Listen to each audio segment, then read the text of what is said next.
The whole idea of the next 50 minutes is just to share and to hear from Bogota's team, the Secretariat of Environment, their experience of designing and implementing a new approach of low emission zones. They call urban areas for clean air.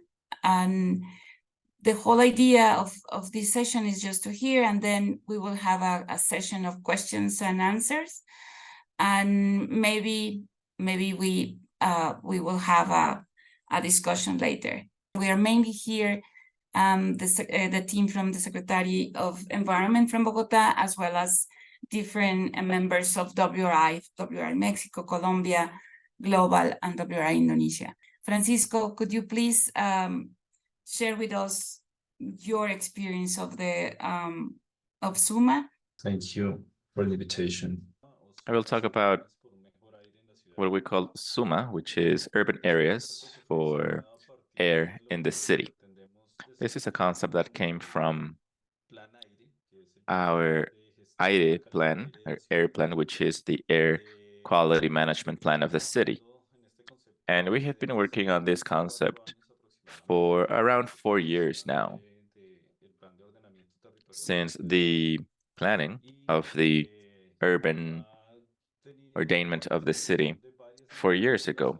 And several areas of the city have been involved in this effort, not only from the Environment District Ministry, but also the Ministry of Mobility, the Ministry of Planning, local municipalities, as well as other entities such as the Ministry of Health. And actually, the Ministry of Health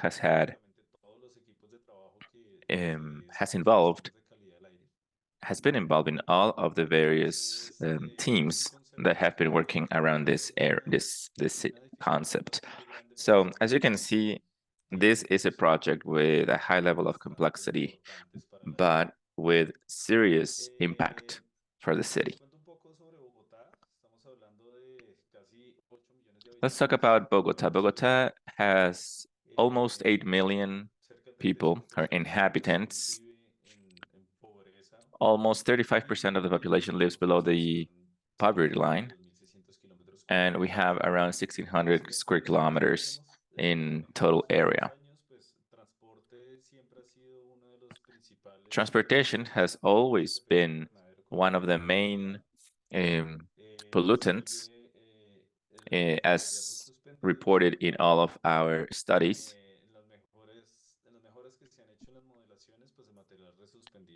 We've seen that resuspended dust has been now much more impactful than actual transportation in recent years. And then finally, we have all of the industries. As per several studies that we have done before, we're talking about 2,300 lives that have been lost for air pollution-related causes per year. Our 2021 inventory is shown here in this graph. And you can see, for example, the great strength that resuspended particulate matter has acquired, particularly in non-paved routes or ways. Bogota also has been experimenting a great deal of public works. So resuspended dust and particulate matter from those sources has increased as well. On-road mobile sources, for example, particularly cargo vehicles, trucks of all sizes,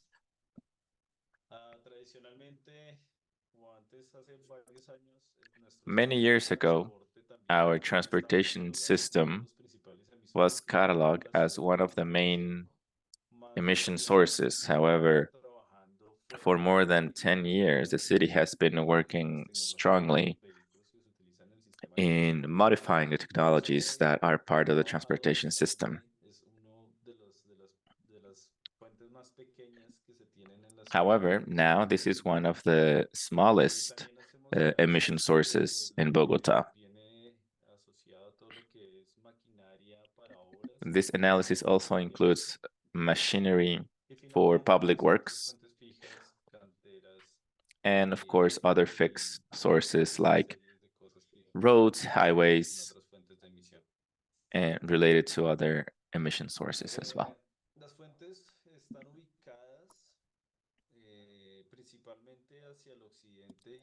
These emission sources are located particularly towards the west and the south of the city. This is information coming from our last analysis.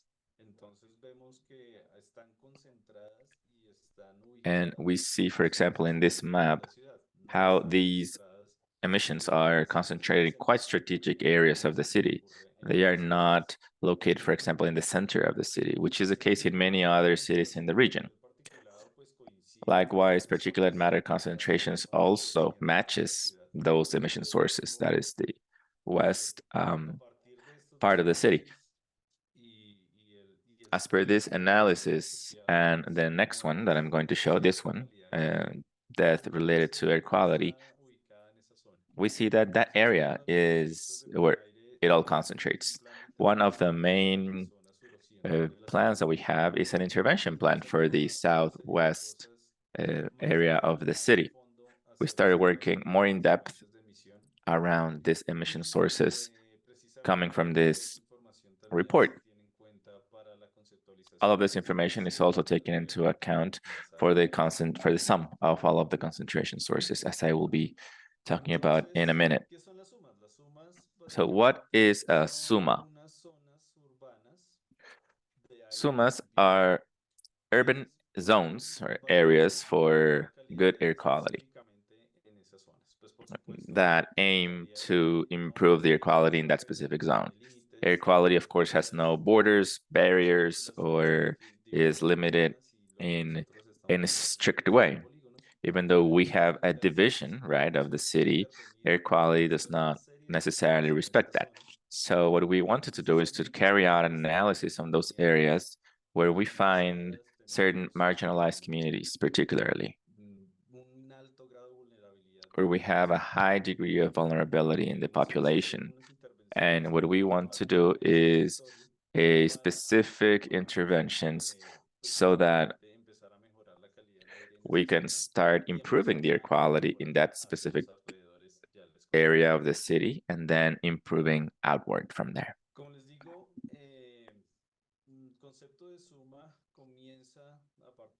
The concept of ZUMA comes from the low or ultra low emission zones. However, it's a different concept. In what way? Well, we are talking about, for example, low or zero emission zones are very much focused in transport sector emissions, and ZUMAs are addressing as many sources as possible.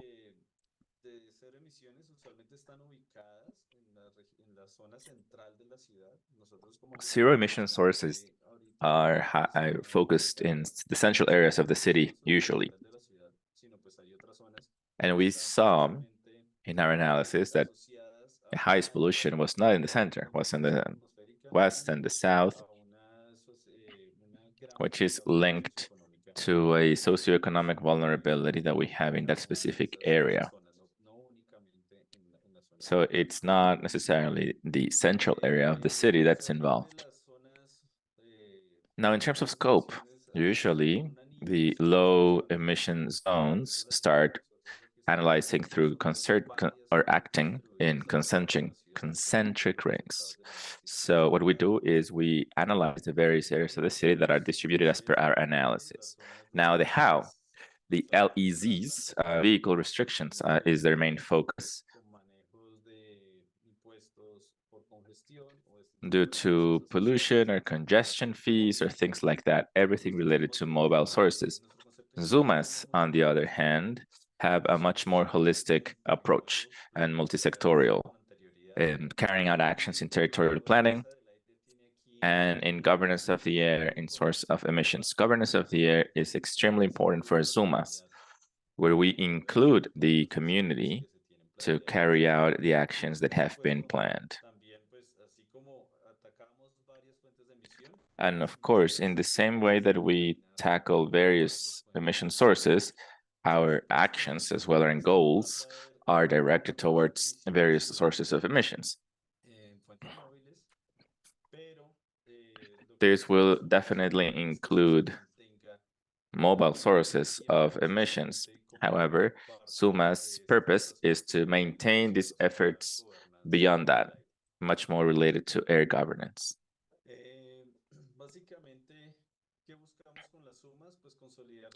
What are the ZUMAs looking for? The first thing that we're looking for with ZUMAs is to consolidate them as an instrument of focusing and articulation. We are going to take actions from various programs that already exist, and we will use those, or where actions don't exist, we will start them from zero. But the idea is to articulate the city, to connect it, as I presented in the beginning of this presentation. Various entities of the districts have been working closely with us, but we are looking beyond this in terms of air quality. ZUMAs are trying to locate the sources and then articulate the various stakeholders that are intervening in the zone and act together. Point number 2 is to contribute to air quality objectives of the city, which is evidently one of the reasons of why the air quality management program exists. Point number 3 is to consolidate air governance. We have specific actions in ZUMA directed, for example, to the population, to the community, so that they can understand the problem and help us work with the effective implementation of the solution. Point number 4 is to reduce air pollution levels from mobile sources, stationary sources, and resuspended material, as I mentioned, which are the three main sources that we are analyzing for this case. Likewise, contribute to climate action, of course. Even though ZUMA is part of the air quality management program, it is also contributing to the climate action plan of the city. All of the actions in ZUMA contribute in one way or another to the reduction of greenhouse gas emissions. And of course, some of them can continue to contribute in climate change further in the territory. We started working as well with colleges, with schools, and academia to promote the development and the implementation of actions per territory, because every territory has their own particularities. So it is possible that there is not only one solution for that specific territory. So that's why we promote this type of cross collaboration. How are ZUMAs declared? There is a prioritization process that I will address later, but we do an environmental and socioeconomic and mobility assessment and diagnosis. There's a preparation process regarding all of the various elements that are required to see whether a zone can be considered a ZUMA.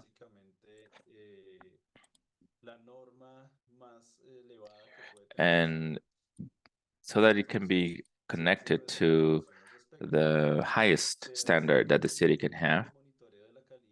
Then there is an air quality monitoring plan so that we can have greater understanding of what's happening in the territory. And then there's a declaration or an officialization of the ZUMA as such.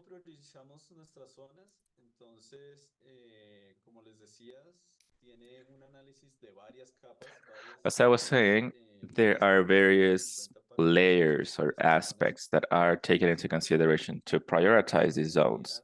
The first one is environmental. The second is socioeconomic.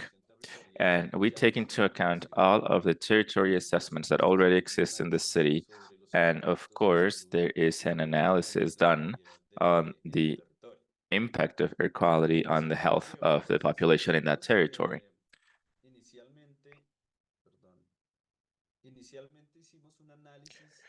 What we did initially is an analysis of the particulate matter concentrations, and then we determined what were the polygons with the greatest concentration of those. As I mentioned before, in our analysis, it always goes to the southwest part of the city in this case. We used socioeconomic and vulnerability-related information for each of these polygons, and we continued to add information to this analysis. We not only received information from public institutions, but also received assessments from private universities in the country that were carrying out this type of analysis post-pandemic. There was great interest in this type of study, so we have very good information around this area, and we were able to compare the socioeconomic aspect of this case. We also made a delimitation of the polygons as per the city and its and the territory how it's been ordained. Bogota is divided in localities, and localities have smaller emission sources that we started to detect so that we could understand which polygon to intervene. And technical viability of various projects. We analyzed 15 plus projects that matched these areas, and these are projects that come from various ministries, government and district ministries as well, whether they are in planning or implementation or design that are eventually going to be carried out in the city. So we started doing cross efforts with those areas of the city so that we could understand which projects to prioritize as part of those zones. How are ZUMAs developed now? Well, as I was mentioning, usually low emission zones have this approach of reducing completely these emissions in concentric areas. However, ZUMAs have a different approach. We start improving air quality around the zones, not necessarily in a concentric way. And we have 3 terms. So we have a short-term phase, which is lower than a year, which is called the emission reduction phase, or RES. What we do there are quick interventions that are coming from previous identified projects that may be already ongoing. So we try to speed them up in their implementations or help them out with whatever they need. We developed an action plan this year, and it was the greatest action that was done this year in that territory. This is usually an articulated type of work with various district entities in the city and involving the community, and this is a co-creation effort.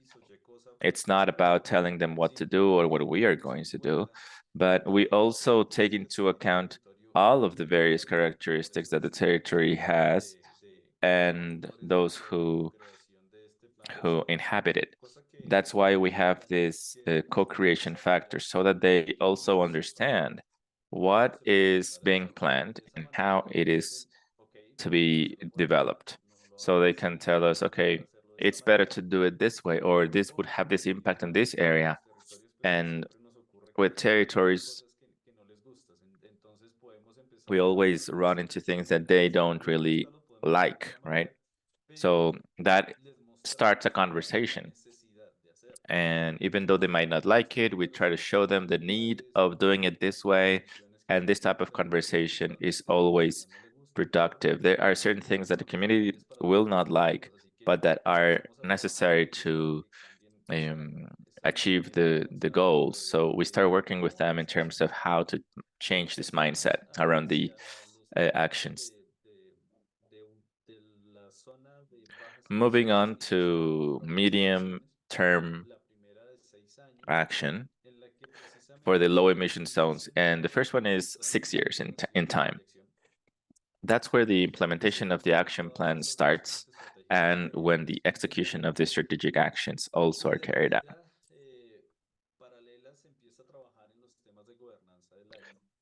And we start working in area governance in a simultaneous way.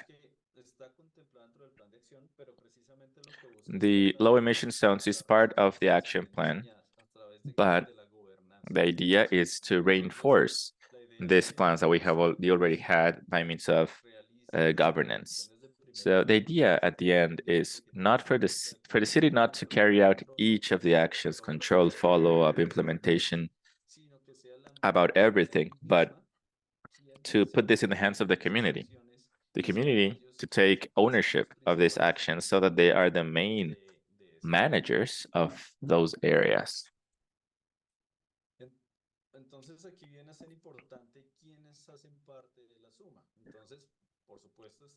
An important question is, who's part of ZUMA then?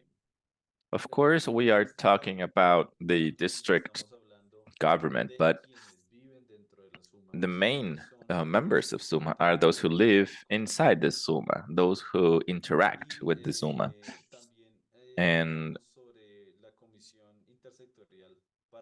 we also talk about the government instance, part of the city, where we can have conversations with the population to analyze all of the aspects of the ZUMA. How can we include each of these actors and stakeholders, either because they live in the territory or they interact with the territory, so that they also need to be involved in the discussion.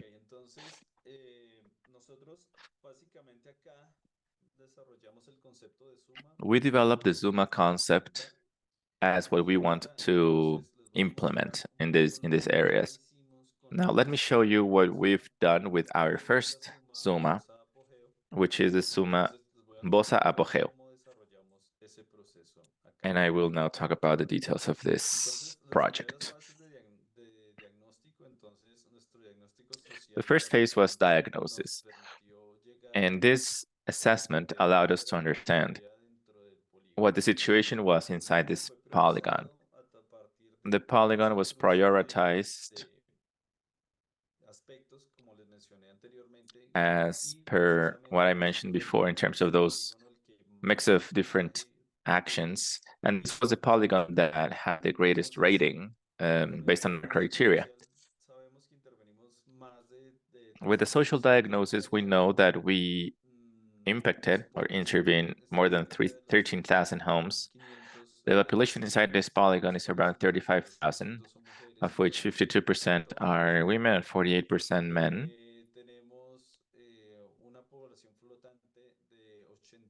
We have a floating population of 80,000 people in this area, 18 schools, 11 parks, and a hospital inside this ZUMA. Okay, so what we did here is a series of surveys in order to understand what the dynamics of the territory were. And based on that, we started to understand more things about this. So we were asking, for example, the community, how do you understand the problem of air quality? Many of them would talk about lack of vegetation, waste that has been not disposed correctly, emissions from trucks and industries, forest fires, and emissions from cars and buses. Of course, we have a mobility diagnosis. I will not go into detail with this, but this allows us to understand how many trips are done, what are the main reasons behind those trips, what type of modality, if for example, women, what is the main transportation that they use, if it's men, which are the main transportation they use. if they're traveling with kids, if that changes. So this is what we were trying to understand by this mobility diagnosis. What is the average speed of that area?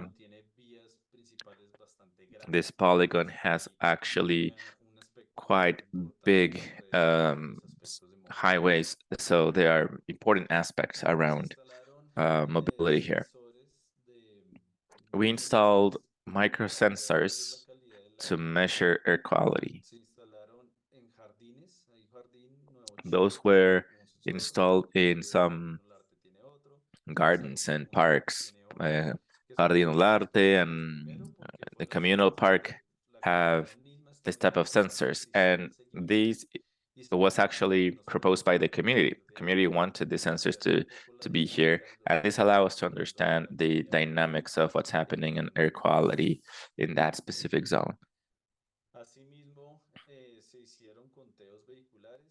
Likewise, there was an analysis done in various points for vehicle count, some with video, with people on site, and with surveys, in order to understand what the mobility dynamics was, so that we know what type of mobile emission sources we could have there. A survey was done as well around the fixed emission sources of the polygon.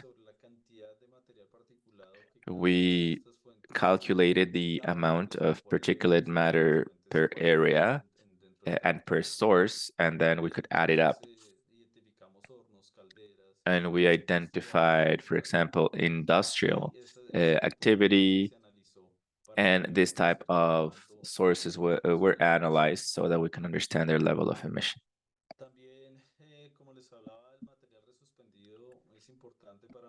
I mentioned before resuspended material, and we started carrying out analysis around what ways were, for example, paved and which ones were unpaved. And this was important because based on the analysis that we had, based on our inventories, we know how we can model this type of situation, and we know the degree of participation of the status of these roads in the emissions, or how they contribute to the emissions of the polygon. And finally, we did a health-related assessment that is divided in two, basically one around emission and the other one around exposure. We carried out an analysis per emission source, mobile or stationary or fixed, and based on that, we determined what the index of emissions was for this area. We included here, for example, bike paths, hospitals, schools, and parks. And then we calculated an exposure risk, which allows us to include this into our analysis to understand the specific exposure of the whole area. We have started working with a consulting company, C40, to model all of this data. Here we can see the risk area on this left side. We have the adjusted index of emissions and adjusted index of exposure to determine the whole exposure of this polygon. Other types of analysis were done in terms of the combustion sources, resuspension sources, and what would happen after the interventions with ZUMA. Now, in terms of combustion, our actions are not very directed towards combustion, really. So we see that with interventions, it doesn't change much. However, the ranges actually stay. It's not really the concentration here what we're tackling, but rather the area that is being impacted by this concentration. Now, in terms of resuspension or resuspended particulate matter, this is where big changes can be seen, and we can see a little bit clearer the types of changes that are required. We have a spike here of the concentration, and based on our intervention, we would move from 25 to 1.6. So this is a very big impact around resuspension. And there is also analysis done on the impact of mobile sources, which is also part of the analysis that we've done in the inventory for the last years. These interventions around mobility, infrastructure, mostly, allows us to carry out a reduction of this type of impact. And finally, these interventions, as I mentioned, we're moving from 25 to, in terms of the highest, to the levels of 42 to 13. So this is how the impact is distributed in the area, as we have planned in the polygon as well. Finally, a communication strategy was developed. As I mentioned, air governance is a very important aspect for this project. So the way we communicate everything that we want to carry out and everything we want to do, it's very important. So the big question is, how do we include the other stakeholders and the community itself as part of the interventions? That is really, really important. That's why a communication strategy was developed, which started trying to understand the issues that were most of concern of the population, whether they knew what air quality was or how that impacted their life. And based on that, we carried out a number of interventions. Based on this communications study, we realized that the main concern for the population is not really air quality, but as we expected, it's much more related to security. However, or rather safety, yeah. And the population in this polygon acknowledges that air quality is a problem, but they don't understand what the main causes of it is or how to reduce the impact. The third insight was that they acknowledge ZUMAs to be a positive instrument for positive impact. And we started to understand by means of this study what were the main vulnerable points of these populations. They understood that there are vulnerable communities in this area, and they were interested in knowing why. And we listened to their main concerns in order to try to understand why they were living there in that specific territory and what they thought about specific policies like vehicle restrictions or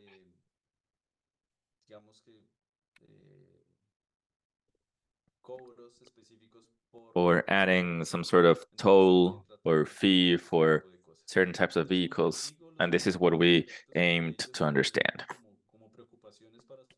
The main concern, as I was saying before, is everything related to crime and security. Unemployment and corruption were their three main concerns. We see air pollution there, number 5. And even though air pollution or air quality is not at the bottom of the concern, we realized that 1 out of 3 people didn't know what the causes of poor air quality was. So that makes us believe that if people don't understand what the main causes are of air quality or air pollution, when the solutions come to be implemented, they might be reluctant to accept them. Because if you don't understand the problem, the solution will not make sense, really. And you would think that the solutions are not addressing your main concern. So how do we tell this story is important. We started talking to people that live in the territory. We started to show the ZUMAs as an ideal of their territory, and that ZUMAs are part of the process. We also tell them how the stakeholders of the ZUMA act and how they interact and the important role they play. We developed an ABC plan so that they could understand why their territory was being selected for this purpose. So we talked with the leaders of the territory, and they helped us to communicate with the other members of the community so that we can bring them this message of what the ZUMAs were. As mentioned, this was a very vulnerable area, is in many cases. There's a lot of illiteracy.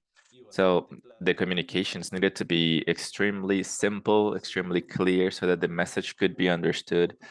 And also that they didn't see this as a social restriction program. And that this would be another added problem for their day-to-day, right? So we also developed a website exclusively for ZUMAs, where the communication that we planned for is published. We have here the communications that we have with the leaders of those communities, and we also explained everything related to ZUMA here. All of this allowed us to have a launch of the ZUMA where the community participated, several ministers, several heads of schools that have an air quality project participated as well. We organized some projects with students around air quality, and we expanded those workshops to the community as a whole. And they were able to see that there were direct interventions in the territory. We were able to plant some trees. We intervened various sectors in the polygon, and as mentioned, all of those workshops are mentioned here. We also added this the sensors for the microsensors for the monitoring. This is information that the community also has available. So this is my presentation. I understand that there was a lot of information here. There are so many other aspects that we had to work as part of the ZUMA. But thank you very much for your time. I hope that this was at least informative around what the ZUMA really is. Francisco, thank you very much for this presentation, and thank you to the team that has participated in this. We know that this is a huge undertaking. You presented this in a few minutes, but this, of course, entails a lot of work from all of you. Thank you so much for sharing. What you presented today, Francisco, addresses many of the questions that we have in our WRI projects with other partners that we have, which is this final point that I can emphasize. If we do not identify the sources of the pollution of the air that you breathe, it will be very hard for you to accept the solution if you don't understand what that is, right? I'm talking about the population. So this is a very interesting and important work that you did with the ZUMA. The participation of the community is important, really important for the success of this type of projects. If you were to say, another city would do this, how much time could you do this in? Like, what's the scale up and the timeline of how you would scale up? And if you had to prioritize in terms of money or time, how would you do that? Let's say, would you say, I'll just pick one ZUMA to work, to kind of scale up, or to do the groundwork for many? Like, I'm just curious how you prioritize your actions and how you would do it again. Okay, so these actions are prioritized in at various levels, right? So we have immediate action. We did an analysis of actions that were already part of ongoing efforts. So there were some technical viability analysis that were done. And these actions are, let's say, actions that are going to occur anyways. So what we aim to do is to make them faster or to make them more impactful first. And once we are working on the first phase of ZUMA, which is that emission reduction zone, we define the action plan. Once we have an action plan, or we have the actions that we want to carry out, we put them into a plan, which include not only economic factors, but also timelines and impact.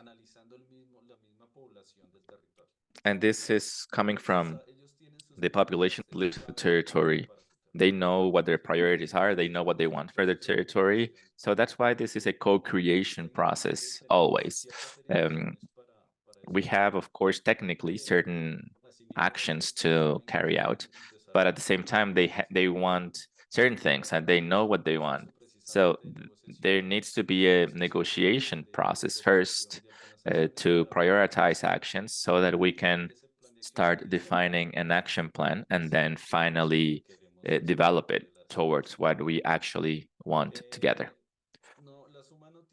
ZUMAs don't have a specific timeline. The first two phases of the three, the first ones do have a timeline. The first one is 1 year, the second is 6 years, but the last phase could last many, many years, or a few years, depending on how the exercise is actually done. But our proposal is for those ZUMAs to have this phase of ultra low emissions first, and then they can maintain that status forever. That would be the aim. Okay, Francisco, in that same vein, how many ZUMAs have you implemented in polygons in Bogota? And what percentage of those polygons have already started? It's just a follow-up question to Beth's question. Okay, so our analysis showed 40 polygons, but we prioritize a few.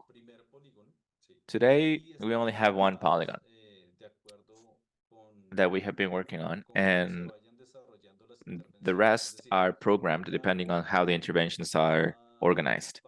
That is to say, each polygon grows, as I mentioned, and they start widening out their zone.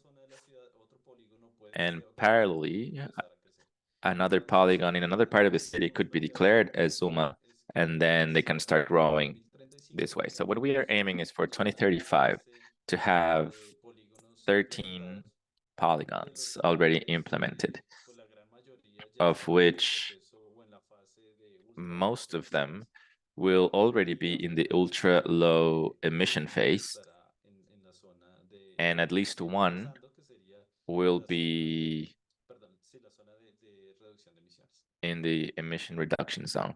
Thank you, Francisco. And something that you already mentioned that I thought was really interesting when I heard this also in Bogota is the participation of the Ministry of Public Works. So something as simple as the pavement of roads, the environment of the Ministry of the Environment is not, that's not their jurisdiction. So they need to coordinate with the Ministry of Public Works, right? Can you talk about that for a few seconds? Yes, I mean, as I mentioned, this is an interinstitutional multi-sectorial effort. Of course, this is headed by the Ministry of the Environment, but many other ministries need to be involved, like Ministry of Mobility, Ministry of Health, Ministry of Public Works, and there are other offices of the government that are part of the process as well. And some specific entities, for example, like the Botanical Garden also, they really helped us with the first intervention around reforestation around the river that is close to our polygon, and also the urban maintenance unit, which is in charge of providing maintenance to the most areas of the city. And in this case, there were some interventions planned, not for this year, but for future years. And they hadn't planned many interventions because they have a tight agenda. But this is where ZUMA can actually have a greater impact, because when you give them a priority area, they can also understand why, and they intervene the main areas of that ZUMA. And their intervention was, in this case, actually quite big.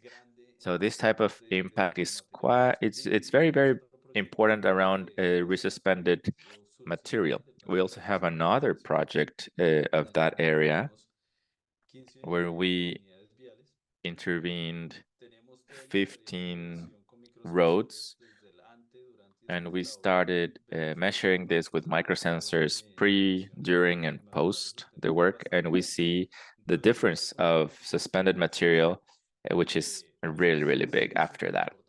So having coordination with the Ministry of Public Works is extremely, extremely important. Thank you very much, Francisco. We have reached the end of our time. Thank you so much for your presentation. Thank you for this presentation, Francisco. It's a shame that Hugo couldn't be here today, but I hope that this is the beginning of future collaborations. I believe that the Bogota experience is extremely important, and I am sure other cities will be interested as well. Today, we just wanted to talk about this specific case, and we hope to continue collaborating in the future with you all. Thank you very much, everyone in attendance. Oh, thank you for the invitation, and we're here to collaborate with whatever you need, and also to receive information. I'm pretty sure Jakarta has information that would be extremely useful to us. For sure. Yeah, this is the very beginning of future discussions. Thank you so much and have a great day, everyone.